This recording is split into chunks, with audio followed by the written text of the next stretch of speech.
شیخ Saadi فرمایا کرتے تھے جس کو بتانا پڑے نا میں خوشبو ہوں، وہ خوشبو ہوتی نہیں، کیونکہ خوشبو جو ہوتی ہے وہ بتایا نہیں پڑتا، بلکہ جب خوشبو ہوتی ہے تو خوشبو آ ہی جاتی ہے، جب خوشبو ہوتی ہے تو پھر خوشبو آئی جاتی ہے۔ جہاد زندگانی میں صبر ہونا چاہیے، لیکن اللہ کریم نے کیا فرمایا؟ فرمایا والا نبلونکم، میں ضرور تمہیں آزماؤں گا، میں ضرور تمہیں، نامی کوئی بغیر مشقت نہیں ہوا، 100 بار جب کٹا تب جا کر نگی ہوا، میں ضرور تمہیں آزماؤں گا۔ کس طرح؟ بشیء من الخوف والجوع ونقص من الاموال والانفس والثمرات، فرمایا میں تمہیں خوف سے آزماؤں گا، میں تمہیں بھوک سے آزماؤں گا، میں تمہیں مالوں جانوں اور پھلوں کی کمی سے آزماؤں گا۔ پھلوں کی کمی کیا ہے؟ والثمرات کیا ہے؟ اس پر مفسرین نے بڑا کچھ لکھا ہے، کہتے ہیں کہ جو والثمرات ہے نا، پھلوں کی کمی، اس سے ایک مراد تو یہ ہے کہ انسان کے مال میں نقصان ہو جاتا ہے، لیکن ایک مراد اس سے یہ ہے والثمرات سے کہ پھل نتیجے کو کہتے ہیں، پھل رزلٹ کو کہتے ہیں۔ کہتے ہیں نا مجھے اس کا پھل بڑا ملا ہے، تو پھل سے مراد وہاں سیب نہیں ہوتا، پھل سے مراد وہاں انگور نہیں ہوتا، وہاں پھل سے مراد رزلٹ ہوتا ہے۔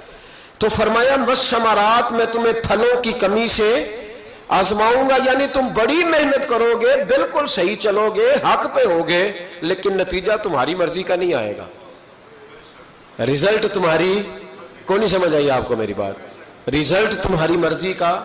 والثمرات، میں اس رزلٹ سے تمہیں آزماؤں گا، محنت تم میری مرضی کی کرو گے، نتیجہ تمہاری مرضی کا نہیں، وہ بھی میری مرضی کا۔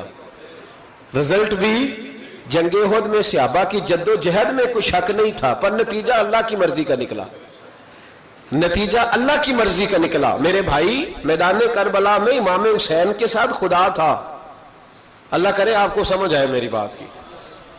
میدان کربلا میں تلواریں یزیدیوں کے ساتھ تھی، حکومت ان کے ساتھ تھی، سارا کچھ ان کے ساتھ تھا، پر رب امام حسین کے ساتھ تھا، اس لیے کہ اللہ کہتا ہے ان اللہ مع الصابرین، میں صبر کرنے والوں کے ساتھ۔ اللہ امام حسین کے ساتھ تھا، لیکن بظاہر نتیجہ شہادت میں نکلا۔ میرے عزیزو، ہمت، حوصلہ، کتنے خوبصورت لفظ ہیں حدیث پاک کے۔ آپ یقین کریں، ہم اپنے نبی پاک کے ایک فرمان کو زندگی میں اپنے گرہ سے باندھ لیں تو وہی ہمارے لیے بڑا کافی ہے۔ ایک فرمان مشکات میں نبی پاک کا، اللہ کے رسول صلی اللہ علیہ وسلم نے فرمایا جب اللہ کا ارادہ بن جاتا ہے نا کسی بندے کو بڑا درجہ دینے کا، اللہ کا جب ارادہ بنتا ہے اس بندے کے پاس عمل کوئی نہیں ہوتا بڑا بننے کے لیے، بس اللہ کا ارادہ بن گیا کہ وہ بڑا بن جائے، اس کا مطلب ہوا رب بڑا ہی مہربانی فرمانے والا ہے۔ فرمایا محبوب کریم علیہ السلام نے کہ بندے کے پاس عمل ایسا کوئی نہیں، کردار میں، گفتار میں نیکی ایسی نہیں جس کے سبب سے اسے بڑا بنایا جائے۔ اب اللہ کا ارادہ ہو گیا اسے رتبہ دینا ہے تو محبوب فرماتے ہیں پھر اللہ اسے آزمائشوں میں مبتلا کرتا ہے، پھر اللہ اسے کوئی مشکل مرحلے سے گزارتا ہے، چونکہ عمل ایسا نہیں تھا کہ وہ بڑا ہو سکے، اس ایک مشکل کے سبب سے پھر اللہ اسے رتبہ عطا کر دیتا ہے، پھر اللہ اسے بلندی عطا کرتا ہے۔ ہمارے رتبے بلند ہو رہے، آپ کو پتہ ہے جتنا جہاز اونچا چڑھتا ہے اتنی ہوا تیز ہوتی ہے، مخالف ہوا تیز ہو تو جہاز تیز چل سکتا ہے، اگر ہوا تیز نہ ہو مخالف سمت کی تو جہاز تیز